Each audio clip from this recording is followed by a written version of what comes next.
ठीक है, तो वो प्रैक्टिस कैसे होगी, तुम्हें प्रैक्टिस होगी, मतलब प्रैक्टिस कैसे होगी, प्रैक्टिस जब सॉल्व करोगे तब होगी तुम्हें प्रैक्टिस। तो क्वेश्चन सॉल्व करो। और जो बता रहा हूँ कि जो इस टाइप के जो क्वेश्चंस है ना, ये काफी इंपॉर्टेंट क्वेश्चन है। ये इस टाइप का क्वेश्चन, एक तो इससे क्या होगा कि जो तुम डिटर्मिनेंट का जो प्रॉपर्टीज है वो तुम्हें याद हो जाएगा, फिर रटने की जरूरत नहीं पड़ेगा। जब तुम डिटर्मिनेंट के प्रॉपर्टीज को यूज करोगे ना, वो तुम्हें खुद से याद हो जाएगा, पहली बात। दूसरी बात क्या कि इस टाइप के जो क्वेश्चन होंगे ना, वो आईआईटी जेई मेंस एडवांस में नहीं आएंगे। ये नहीं होगा कि ये इसके इक्वल दे रखा है, प्रूफ करो। हाँ, ऐसा हो सकता है कि डिटर्मिनेंट दे दे यहाँ पे कोई, जैसे ये 2abc दे रखा है ना, यहाँ पे लैम्डा डाल दे और बोले कि find the value of lambda, जैसे अभी हमने ये डाला है ना, यहाँ पे एफ डाल दिया है और बोलेगा find the value of F. इस टाइप का क्वेश्चन हो सकता है। या फिर क्या बोलेगा कि एफ के जगह नीचे एफ के 4 ऑप्शंस दे रखे होंगे, बोलेगा F is this this this.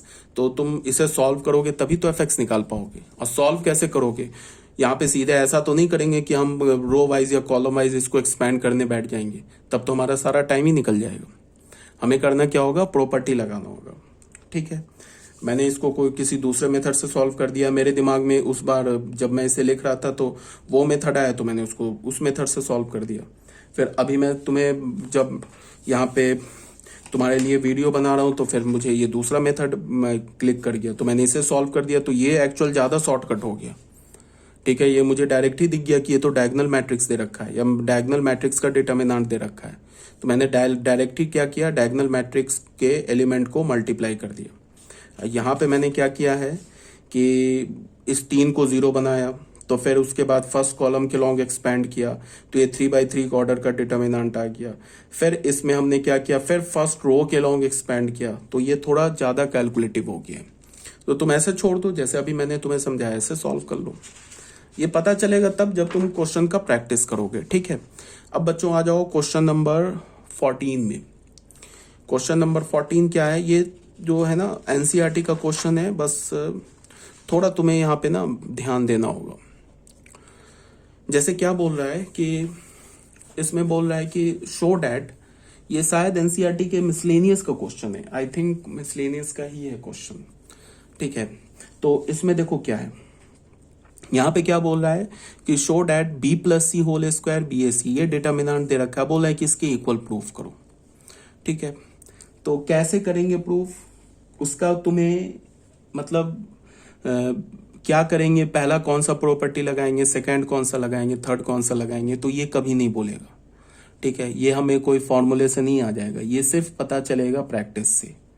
तो प्रैक्टिस करोगे तुम्हें खुद ही क्लियर होगा या खुद ही दिमाग में आ जाएगा। जब तुम फर्स्ट स्टेप लगाते हो ना, मैथ्स में क्या होता है कि हम डाउन द लाइन 2-4 स्टेप हमारे दिमाग में रहता है कि अच्छा हम ऐसे कर लेंगे तो फिर ऐसे हो जाएगा, अच्छा ऐसे कर लेंगे तो चलो ऐसे करना चाहिए। तो मतलब इस टाइप का ना थोड़ा हमारे दिमाग में बनेगा तब जब तुम प्रैक्टिस करोगे।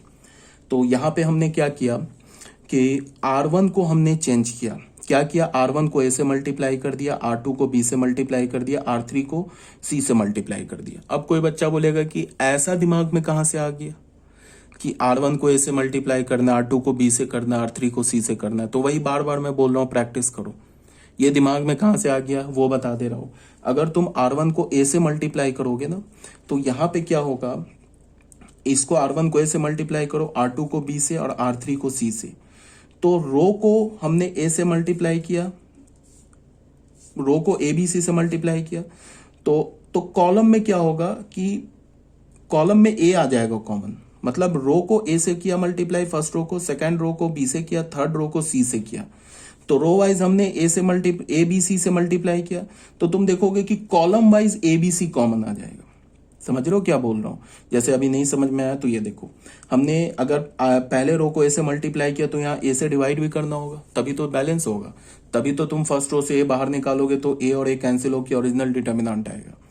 तो हमने ABC यहाँ पे डिवाइड कर दिया, क्यों, बिकॉज ये A कहाँ से आया, बिकॉज हमने फर्स्ट रो को A से मल्टीप्लाई किया। ये B कहाँ से आया, बिकॉज हमने सेकेंड रो को B से मल्टीप्लाई किया। ये C कहाँ से आया, बिकॉज हमने थर्ड रो को C से मल्टीप्लाई किया। ठीक है, अब हमने यहाँ पे 1/ABC कर दिया, फर्स्ट रो को, सेकंड रो को, थर्ड रो को ABC से मल्टीप्लाई कर दिया। अब बच्चे देखो क्या है, मैंने क्या बोला कि रो वाइज तो हमने ABC से मल्टीप्लाई किया, अब कॉलम वाइज हमने ABC कॉमन निकाल लिया। देखो फर्स्ट कॉलम में ए कॉमन आ गया, सेकंड कॉलम में बी कॉमन आ गया, थर्ड कॉलम में सी कॉमन आ गया। तो हमने कॉलम वाइज क्या किया, एबीसी बाहर निकाला। तो जैसे ही हमने कॉलम वाइज एबीसी बाहर निकाला तो ये जो एबीसी बाहर लिखा है ये कैंसिल होके हमें ये डिटर्मिनेंट आ गया। ठीक है, यही लिखा मैंने, taking A B and C common from C1 C2 C3। ठीक है, तो हमें क्या मिल गया, B plus C whole square ए स्क्वायर। देख लो यहां से हमने ए कॉमन निकाला तो क्या मिलेगा, B plus C whole square, B square सी स्क्वायर हो गया।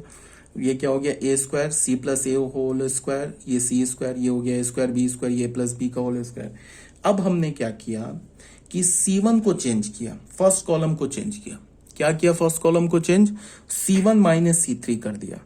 फिर सेकंड कॉलम को हमने चेंज किया, C2 माइनस C3 कर दिया। अब कोई बच्चा बोलेगा कि ये कहां से आ गया दिमाग में, कि फर्स्ट कॉलम को हमने C1 माइनस C3 कर दिया, C2 माइनस C3 कर दिया, ये दिमाग में कहां से आ गया। तो ऐसे तुम देखो कि जो हमें प्रूफ करना होता है ना, उसको हम देख रहे होते हैं। ऐसा नहीं है कि हम रैंडम शुरू हो गए, हम देख रहे हैं कि हमें क्या प्रूफ करना है। तो हमें ये दिख रहा है ना कि ए प्लस बी प्लस सी का 3 फैक्टर बाहर निकलेगा इस डिटर्मिनेंट से, तभी तो ए plus B plus C whole cube आएगा। तो 3 फैक्टर आएगा, मतलब कि या तो 3 बार ए plus B plus C common आएगा इस डिटर्मिनेंट से। तो अगर हमने ऐसा किया ना C1 माइनस C3, तो यहां पे देखो ये क्या होगा, B plus C whole square minus A square. तो इस पर आप A plus B plus C का होल स्क्वायर लगाओगे, ये क्या होगा, B plus C whole square minus A square. तो ये क्या होगा, B plus C minus A into B plus C plus A, B A square minus B square का फॉर्मूला लगाओगे तो ये 0 हो जाएगा। ये क्या होगा, C square minus A square, जैसे यहाँ पे क्या आएगा, ये ऐसे आएगा ना, C1 माइनस C3 करोगे तो आएगा ना सी square minus A plus B का होल स्क्वायर। तो इसको तुम लिख सकते हो ना C minus A minus B, और यहाँ क्या लिख सकते हो, C plus A plus B. तो ये आ गया ना, जनरेट हो रहा है, समझ रहे हो बात को। तो यहाँ पे अगर तुम इसको सब्ट्रैक्ट करोगे तो क्या होगा, यहाँ पे देख लो क्या होगा, B plus C whole square minus A square, C1 minus C3, यहाँ से सब्ट्रैक्ट करोगे ए स्क्वायर, तो ये क्या होगा, बी प्लस सी माइनस ए, और यहाँ क्या हो जाएगा, बी प्लस सी प्लस ए। तो फिर ये प्लस बी प्लस सी, ये फिर जनरेट हो रहा है, और ये 0 इंटू 0। तो यहाँ ये 0 इंटू 0, तो 0 को तुम नहीं लिख सकते हो, 0 into A plus B plus सी। तो यहाँ भी आ गया, मतलब फर्स्ट कॉलम में ए plus B plus C common दिख रहा हमें। तो हम क्या कर सकते हैं, ए प्लस बी प्लस सी को बाहर निकाल सकते। ये पता कैसे चल रहा है, ये पता चल रहा है हमें, क्वेश्चन जब सॉल्व करोगे तो खुद ही तुम्हें पता चलेगा कि अब क्या करें, अब क्या करें।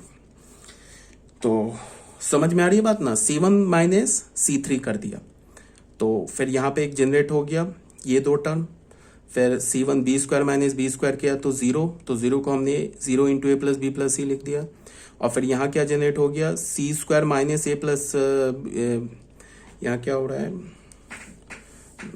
बी प्लस सी का होल स्क्वायर, अच्छा सी square minus A plus B का होल स्क्वायर, ये क्या हो गया, सी minus A minus B, C plus A plus B, ऐसे जनरेट हो गया। तो इसका मतलब क्या हो गया कि फर्स्ट कॉलम में क्या आ जाएगा, ए plus B plus C common आ जाएगा। देख लो इसी लाइन पे, सेम लाइन पे जब तुम C2 माइनस C3 करोगे तो ये 0 हो जाएगा। यहाँ क्या हो जाएगा, C plus A whole square minus B square. तो फिर तुम इसको क्या लिख सकते हो, C plus A minus B into C plus A plus B. फिर यहाँ C square minus A plus B का होल स्क्वायर हो जाएगा, तो फिर लिखोगे C minus A minus B, C plus A plus B. तो इसका मतलब सेकेंड कॉलम में भी A plus B plus C वाला टर्म आ जाएगा कॉमन।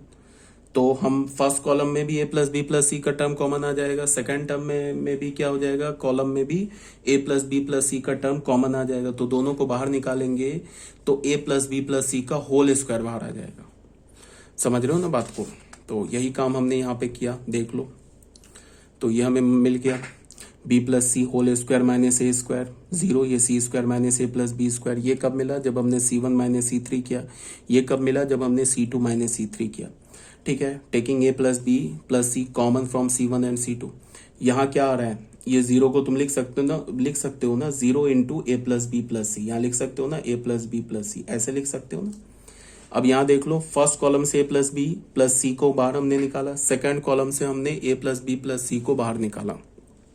तो यहाँ में क्या मिल गया, ए प्लस बी प्लस सी का होल स्क्वायर। ठीक है, यहाँ क्या बचा, फर्स्ट कॉलम में बी प्लस सी माइनस ए, ये 0 बच गया। यहाँ क्या बचा, सी माइनस ए माइनस बी, यहाँ 0 हुआ। ये क्या बचा, सी प्लस ए माइनस बी, ये क्या हुआ, सी minus A minus B. Third column तो चेंज होगा नहीं। ठीक है, अब हमने क्या किया कि इसमें क्या किया कि थर्ड रो को चेंज किया। थर्ड रो में क्या चेंज किया कि सेकंड रो फर्स्ट रो को ऐड करके थर्ड रो में सब्ट्रैक्ट कर दिया। अब कोई बच्चा बोलेगा कि फिर ये कहां से पता चल गया, तो ये मुझे ना थर्ड कॉलम से हिंट मिला।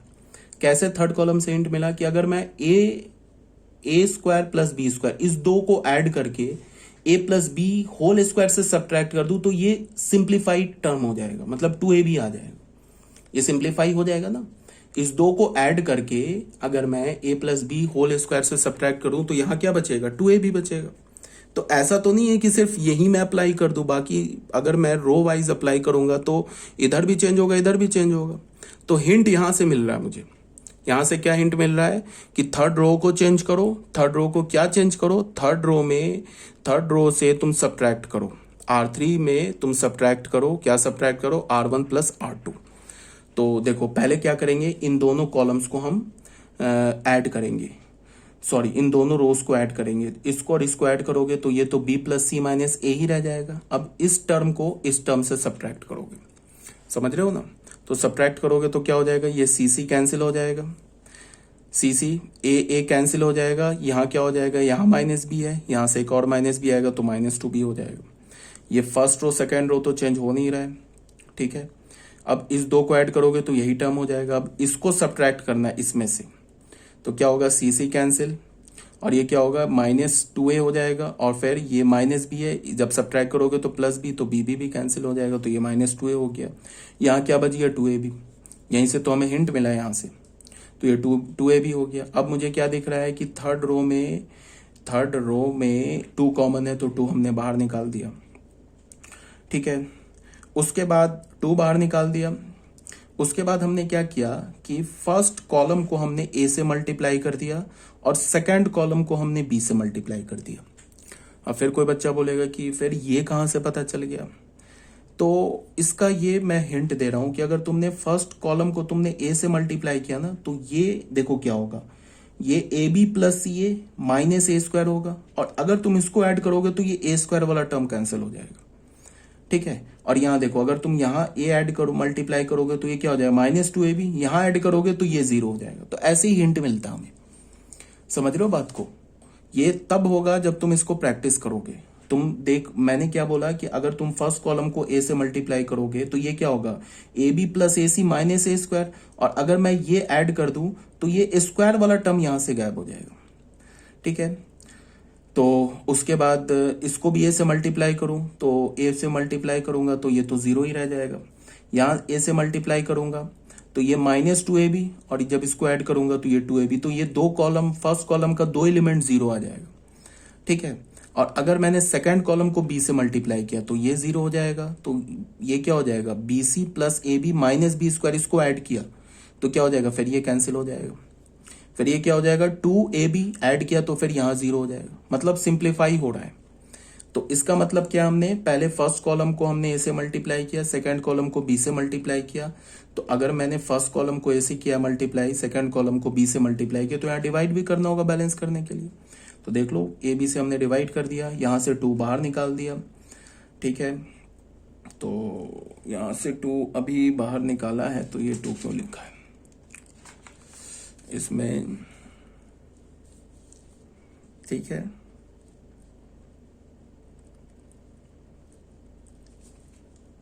अच्छा, ये 2, चलो या तो एक काम करो, इस 2 को हटा दो, इस 2 को हटा दो और इस 2 को हटा दो, ठीक है। तो यहां से हमने 2 को बाहर निकाल दिया। अब हमने क्या किया, वही C1 को चेंज किया, C1 प्लस C3 कर दिया। फिर C2 को चेंज किया, C2 प्लस C3 कर दिया। तो ये स्क्वायर कैंसिल हो गया, ठीक है। यहां क्या आ जाएगा, बी स्क्वायर। देख लो, इसमें ज्यादा लिखना था इसीलिए मैं सॉल्व नहीं कर रहा हूं, ठीक है। यहां पे क्या हो गया, देख लो, जब तुम इस 2 को C1 प्लस C3 करोगे तो ये स्क्वायर कैंसिल हो जाए, क्या बचेगा, ए बी प्लस ए सी। या देख लो, ए बी प्लस ए सी बचा। ये बी स्क्वायर, यहाँ 0 प्लस बी स्क्वायर, तो यहाँ बी स्क्वायर आ गया। फिर यहाँ क्या होगा, ए बी और माइनस ए बी, यहाँ 0 हो गया। अब जब इसको ऐड करोगे तो ये क्या हो जाएगा, ए स्क्वायर और ये बी स्क्वायर कैंसिल हो जाएगा तो क्या बचेगा, B C plus A B, B C plus A B, और ये minus A B plus A B 0 हो गया, और यहाँ क्या बच गया, A square B square A B, ये तो ऑलरेडी रह जाएगा। ऐसा करने से बेनिफिट क्या हो गया कि हमारा जो थर्ड रो है ना, थर्ड रो, इस थर्ड रो का 2 एलिमेंट 0 हो गया। अब हम क्या कर सकते हैं कि जब थर्ड रो का 2 एलिमेंट 0 हो गया तो हमने थर्ड रो के लॉन्ग एक्सपैंड कर दिया, तो उससे क्या होगा कि ये 2/2 ऑर्डर का डिटर्मिनेंट आ जाएगा। तो देखो एक्सपैंड करने के लिए पॉजिटिव नेगेटिव नेगेटिव, ये पॉजिटिव, इसका साइन पॉजिटिव होगा, तो ये और ये हट जाएगा, ए भी रह जाएगा, और यहाँ पे क्या बच गया, ये 2/2 ऑर्डर का डिटर्मिनेंट हो गया, ये भी कैंसिल हो गया। ठीक है, ये 2 लिखा होगा बच्चे, ये यहाँ पे ये कुछ नहीं लिखा है, ये ए बी कैंसिल हो जाएगा, तो यहाँ क्या बचेगा, 2a plus B plus C का होल स्क्वायर, ये डिटर्मिनेंट बचा।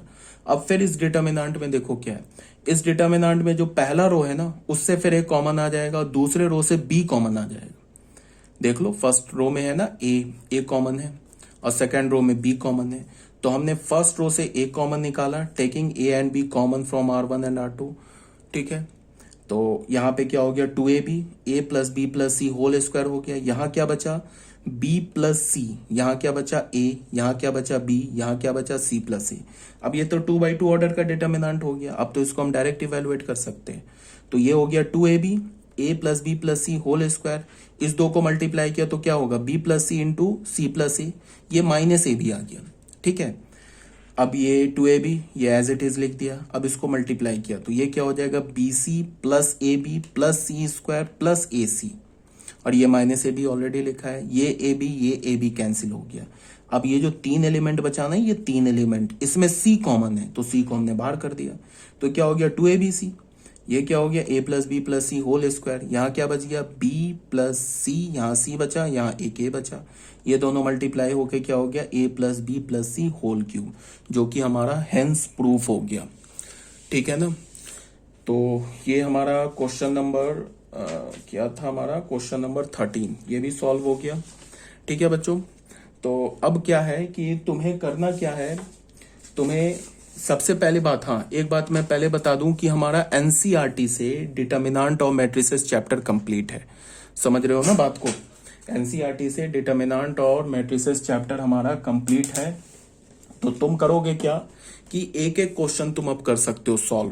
देखो तुम्हें मैं दिखाता हूं, डिटर्मिनेंट में मैट्रिक्स तो कब का कंप्लीट है, डिटर्मिनेंट के फर्स्ट चैप्टर पे आ जाओ, ये सब प्रॉपर्टीज ये देख लेना, ये सब बिल्कुल बच्चा क्वेश्चन है, एक्सरसाइज 4.1 कर लेना सॉल्व, और प्रॉपर्टीज ऑफ डिटर्मिनेंट ये सब देख लेना है, बिल्कुल इजी क्वेश्चन है ये सब प्रॉपर्टीज वगैरह जो मैंने तुम्हें एक्सप्लेन किया वो सारी प्रॉपर्टीज यहाँ लिखी हुई है, ये सब देख लो, ये सब करो प्रैक्टिस बैठ के, ये क्वेश्चन ऑलरेडी मैंने करा दिया है। ठीक है, अभी एक पीडीएफ और मैं सेंड करूंगा तुम्हें, अगर कल टाइम मिला तो कल भी मैं सेंड करूंगा एक पीडीएफ, वो भी पीडीएफ सिर्फ क्वेश्चन का होगा। आज जो मैं पीडीएफ अभी तुम्हें सेंड करूंगा, ये जो पीडीएफ है ये भी क्वेश्चन का था। ठीक है, अभी नेक्स्ट एक और पीडीएफ, उसमें भी मैं सिर्फ क्वेश्चन डिस्कस करूंगा, उसके बाद फिर हम डिटर्मिनेंट के नेक्स्ट टॉपिक में आएंगे। अब बच्चों तुम्हें करना क्या है बेटा, ये इंपॉर्टेंट क्वेश्चन है, समझ जाओ पहले। एक्सरसाइज 16 जो है ना, ये देख लो, ये एग्जाम्पल 16 दिख रहा है, ये एग्जाम्पल 16, ये इंपॉर्टेंट क्वेश्चन है। ठीक है, इसे रट जाना, ये बोर्ड में अक्सर पूछता है। ठीक है, इस क्वेश्चन को मैं एक बार एक्सप्लेन करूंगा, जो नेक्स्ट पीडीएफ उसमें ये मैं क्वेश्चन लूंगा। ठीक है, एग्जाम्पल 16 पेज नंबर 118। ठीक है, 4.2 बैठ के तुम सॉल्व करो। ठीक है, किसी भी क्वेश्चन में डाउट है तो पूछो, ये बैठ के सारे क्वेश्चन सॉल्व करो। ठीक है, एरिया बचा है, सॉरी एरिया भी बचा क्या है, एरिया तो ऑलरेडी मैंने 11th क्लास में बता रखा है, बताया ना कि एक ट्रायंगल का एरिया कैसे लिखते हैं डिटर्मिनेंट के फॉर्म में, ये तो ऑलरेडी 11th क्लास में मैंने डिस्कस कर रखा है, तो ये तो ऑलरेडी तुम्हारा कंप्लीट है। माइनस एंड कोफैक्टर्स ये सब डिटेल से बता रखा है, ये सब तुम बैठ के करो सॉल्व। एक्सरसाइज 4.4 करो, adjoint and inverse of matrix ये सब ऑलरेडी बता रखा है, ये सारे एडजॉइंट एंड इनवर्स के प्रॉपर्टीज ये सब बता रखे हैं तुम। एक्सरसाइज 4.5 करो। ठीक है, application of determinant and matrices ये भी डिस्कस किया हुआ है। मिसलेनियस एग्जांपल्स कर जाओ। ठीक है, ये इंपॉर्टेंट है। इस क्वेश्चन को भी मैं, जो नेक्स्ट पीडीएफ है उसमें इस क्वेश्चन को भी लूंगा मैं, ठीक है। उसके बाद ये सब बैठ के क्वेश्चन करो। अच्छा, ये क्वेश्चन अभी हमने किया, देखो ये एग्जाम्पल है ना 32 हमने किया अभी। देखो ये जो लास्ट क्वेश्चन है ना, ये एग्जाम्पल 32 किया हमने। इसमें a प्लस बी हमने लिया है, ए बी सी की जगह यहाँ क्या दे रखा है, एक्स वाई जेड। समझ रहे हो ना बात को। सेम क्वेश्चन अभी हमने किया, ये एग्जाम्पल 32। तो ये करो, मिसलेनियस एक्सरसाइज सॉल्व करो बैठ के। अब तुम बोलो कि आप मिसलेनियस एक्सरसाइज पूरा सॉल्व करके पीडीएफ बना के वीडियो बना के मुझे सेंड कर दो, तो पॉसिबल नहीं है, ठीक है ना। किसी भी टीचर से पढ़ लो, दुनिया किसी भी कोने में चले जाओ, एंड किसी भी बुक का तुम्हें एक एक क्वेश्चन कोई नहीं कराता है, ठीक है। मेरी कोशिश क्या है कि मैं सारे डिफरेंट टाइप्स के क्वेश्चन जो है ना वो मैं कलेक्ट करके तुम्हें सॉल्व करके दिखा दूं, बट एक एक क्वेश्चन पॉसिबल नहीं है कि मैं बैठ के वीडियो बना के एक एक क्वेश्चन सॉल्व करूं। ये सारे क्वेश्चन बच्चे करो। ये भी क्वेश्चन करा रखा है, क्वेश्चन नंबर 11 देखो, ये जो है ना 11 हमारा, ये भी करा रखा है। ये सब बैठ के क्वेश्चन तुम लोग सॉल्व करो, ठीक है। अब तुम करोगे क्या कि एनसीईआरटी से हमारा मैट्रिक्स एंड डिटर्मिनेंट कंप्लीट है।